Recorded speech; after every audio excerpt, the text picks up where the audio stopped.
እነዚህ ነገሮችን እያደረጉ ከሆነ አእምሮን በከፍተኛ ሁኔታ እየጎዱት ነው። በዚህ ቪዲዮ አእምሮ ላይ ጉዳት የሚያደርሱና የተለያዩ የአእምሮ ህመሞች የሚያጋልጡ ልማዶች እንመለከታለን። እነዚህ ልማዶች ለረጅም ጊዜ ከኛ ጋር ከቀጠሉ ለዘንጋጭነት ወይ ደግሞ አልዝሄመርስ፣ አዲስ ነገሮችን የመማርና የመገንዘብ ብቃት ማጣት ወይ ደግሞ ዲሜንሺያ፣ አእምሮ ያለ እድሜ ማርጀት ወይ ደግሞ ፕሪማቹር ብሬን ኤጂንግ እና የማሰብና ውሳኔ መስጠት ብቃት መቀነስ ዲክላይን ኦፍ ኮግኒቲቭ ስኪልስ እና በሚያደርጉት ነገር መደሰት አለመቻል አንሄዶኒያ የመሳሰሉ ችግሮችን ሊያስከትሉ ይችላሉ። ቪዲዮን እስከ መጨረሻ በመከታተል ጥሩ ግንዛቤ ያገኙ። በተለይ በመጨረሻ የምናየው ነጥብ በጣም አስፈላጊና ብዙ ሰዎች ሳያውቁ የሚጎዱበት ነው። ይህንን አውቀን የአእምሯችንን ጤንነት እንጠብቅ። ጤና የሁሉ ነገር መሰረት ነው። ቻናሉ ሰብስክራይብ በማድረግ ቪዲዮን ላይክ ያድርጉ። እስኪ መጀመሪያ ስለ አእምሯችን ጥቂት እንወቅ። አእምሯችን የተገነባው ከሁለት ዋና ሴሎች ነው። እርሱም ኒውሮን እና ረዳት ሴል ወይም ደግሞ ጊሊያ ይባላሉ። አእምሯችን መልእክት የሚያስተላልፈው በኒውሮን አካል በሆነው አክሶን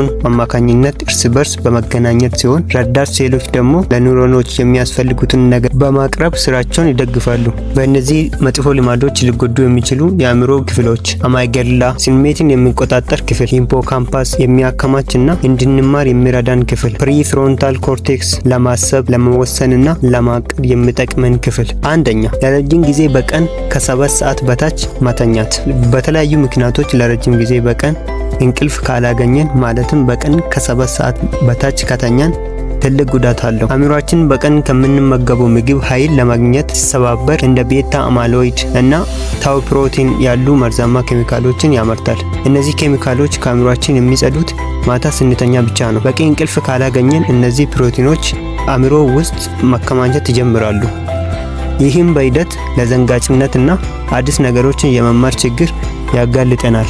ጠዋት ስንነሳ የትኩረት ማጣት ችግር ያጋጥመናል። ስራችንን ሙሉ ትኩረት ሰጥተን መስራት አንችልም። አእምሮ አዲስ ነገር የሚማረው በኒውሮኖች መካከል ትስስር ወይ ደግሞ ኮኔክሽን በመፍጠር ነው። በቂ እንቅልፍ ከሌለን ግን የሂፖካምፓስ ትስስር ስለሚጨናነቅ ማስተዋስና መማር በጣም ይከብደናል። በተጨማሪ በፕሪፍሮንታል ኮርቴክስ እና በአማይገላ መካከል ያለው ግንኙነት በ60% ይቀንሳል። ይህ ደግሞ በትንሽ ነገር እንድንቆጣ፣ እንድንናደድና ተስፋ እንድንቆርጥ ራሳችንን መያዝ እንዲቀንስ ያደርጋል። ሁለተኛ ለረጅም ጊዜ በጭንቀት መኖር ወይ ደግሞ ክሮኒክ ስትሬስ። አጭር ጊዜ ጭንቀት ከአደጋ እንድናመልጥ ያደርገናል።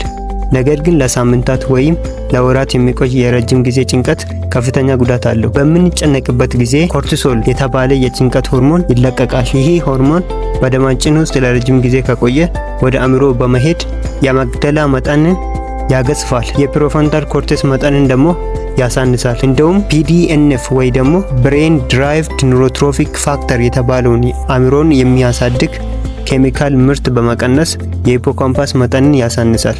በዚህ ምክንያት ቶሎ ማናደድ፣ ተስፋ መቁረጥ፣ የመርሳትና ዲሜንሺያ ለተባለው በሽታ ያጋልጠናል። ሶስተኛ የበዛ ሱካርና በፋብሪካ የተቀባበሩ ምግቦችን አዘውትሮ መመገብ። እንደ ቺፕስ፣ ኢንዶሚን እና ብስኩቶችን የመሳሰሉ ምግቦችን ለረጅም ጊዜ መመገብ አእምሯችንን ይጎዳል። አእምሯችን መጠኑ ትንሽ ቢሆንም ከምንመገበው ምግብ 20% የሚሆነው ኃይል እሱ ነው የሚጠቀመው። አእምሯችን በተፈጥሮ ብሌድ ብሬን ቤረር የተባለ ከልካይ አጥር አለው።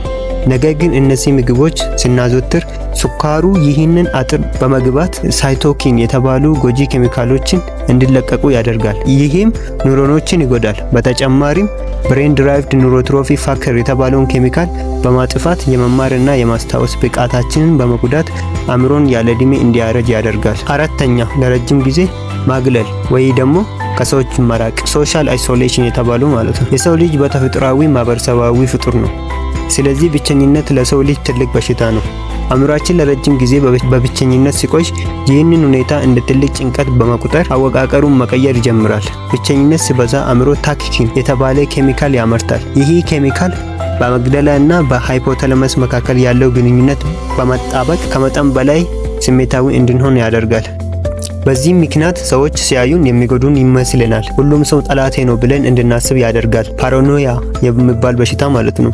ይህም ለረጅም ጊዜ ጭንቀት፣ ለዘንጋጭነትና ለቶሎ መቆጣት ያዳርገናል። አምስተኛና በጣም አደገኛው ልማድ የአልኮልና የእጽ ሱሰኝነት። በእነዚህ ነገሮች ውስጥ የሚገኙ ኬሚካሎች አእምሮአችን ብቻ ሳይሆን አጠቃላይ ጤንነታችን ያበላሻሉ። አእምሮአችን ውስጥ የሚገኘው የደስታ ኬሚካል ወይም ደግሞ ዶፓሚን ስራ በማስተጓጎል በተፈጥሯዊ ነገሮች እንዳንደሰት ያደርጋሉ።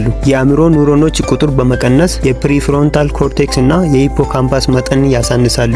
ይህ ደግሞ የመማር፣ የማሰብ የትኩረትና የመገንዘብ ብቃትን ሙሉ በሙሉ ይጎዳል። እንደውም ከመጠን በላይ ስሜታዊ እንድንሆን ያደርገናል። ነገር ግን ደስ የሚለው ነገር ደግሞ አእምሮአችን የመታደስ ብቃት አለው።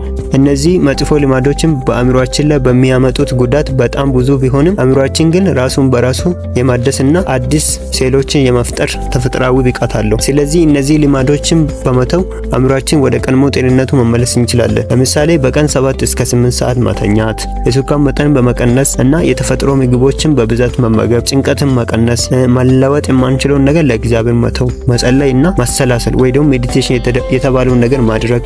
እነዚህ ነገሮችን በማድረግ ወደ ቀድሞ ጤንነታችን መመለስ ይቻላል። ስለተከታተላችሁኝ አመሰግናለሁ። ቪዲዮውን ከተመቻችሁ ላይክ አድርጉ። ቻናሉን ሰብስክራይብ በማድረግ የቤተሰቦቻችን አባል ይሁኑ። ጤንነታችንን ጠብቀን የደስታ ጊዜያችን እናርዝም።